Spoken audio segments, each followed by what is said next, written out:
Hey everyone, before we start, I need you to do something. Turn the lights off, or at least dim them, because this story works better in the dark. This didn't happen to me, but I know the person it happened to, and after hearing it, I stopped sleeping with my door open. So this story is about a guy named Daniel. He had just moved into a small apartment. Nothing fancy, just cheap, quiet, and old. The kind of place where the floors creak even when you're not walking. But Daniel liked it, because it was silent. No loud neighbors, no traffic, just stillness. At least at first. The first night was normal, second night too, but on the third night, Daniel woke up at exactly 3:12 a.m. No reason, no noise. He just opened his eyes and immediately felt something was wrong. You know that feeling, when your body wakes up before your brain does, and for a second, you don't know why you're scared, but you are. Daniel didn't move. He just stared at the ceiling, listening, waiting, trying to figure out what woke him up. And then he heard it, a sound from the hallway. Not footsteps, not exactly, more like something dragging, slowly, across the floor. He told himself it was the building, old pipes, wood shifting, normal stuff. But then it stopped, right outside his door. And that's when Daniel realized something. He always slept with his door closed. Always. But now, it was slightly open, just a few inches. And he knew for a fact, he didn't leave it like that. He stared at the gap, his heart pounding, waiting to see if something would move. Nothing did. Just darkness. Minutes passed, or maybe seconds. He couldn't tell anymore. Eventually, he got up, slowly, trying not to make a sound. And he walked toward the door. Every step felt wrong, like he was doing something he shouldn't, like something on the other side was waiting. He reached the door and pushed it open, just a little more. The hallway was empty. No sound, no movement, nothing. Just the faint light from the kitchen. Daniel stood there for a while, listening. Then he laughed quietly. Yeah, I'm just tired. He checked the apartment. Kitchen, empty. Bathroom, empty.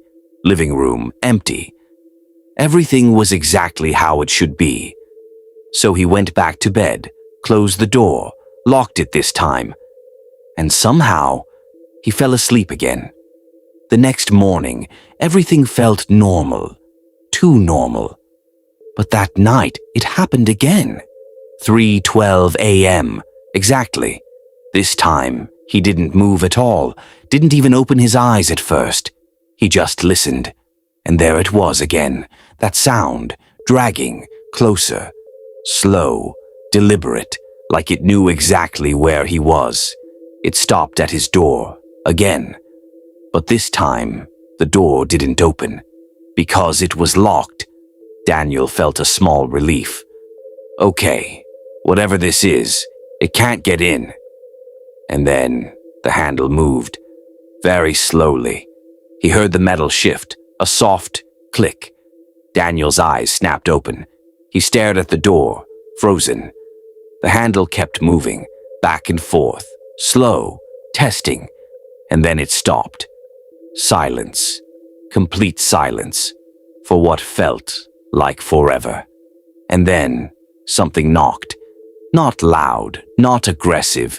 Just 3 soft taps. Tap, tap, tap. Daniel didn't breathe, didn't blink, didn't move. And then, a voice from the other side. Quiet, calm, almost familiar. Daniel, his blood went cold, because the voice was his.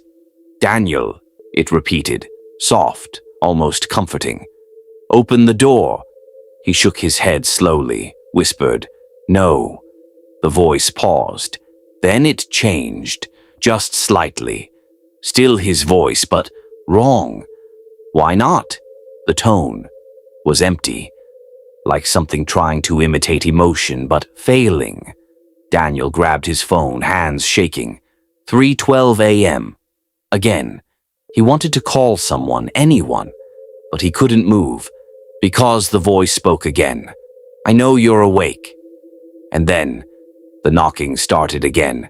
Faster now. Tap, tap, tap, tap, tap, tap, tap. "Daniel, let me in.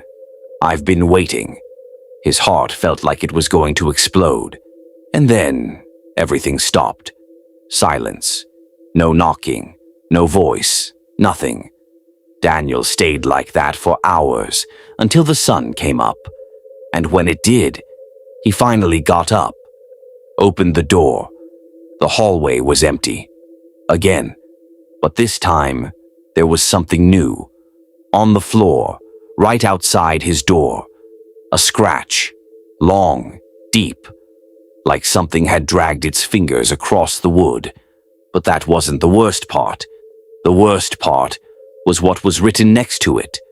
3 words, carved into the floor. "Let me in his handwriting. Daniel moved out that same day. Didn't pack everything. Didn't say goodbye. Just left. But here's the part that made me stop sleeping. Because the story doesn't end there. A week later, Daniel texted me. Just one message. I think it followed me. I called him immediately. No answer. I texted again. Nothing. Hours later, I got another message. Just a photo. It was his new apartment. And in the background, you could see his bedroom door, slightly open. And on the floor, right in front of it, fresh scratches. And 3 words. Open the door.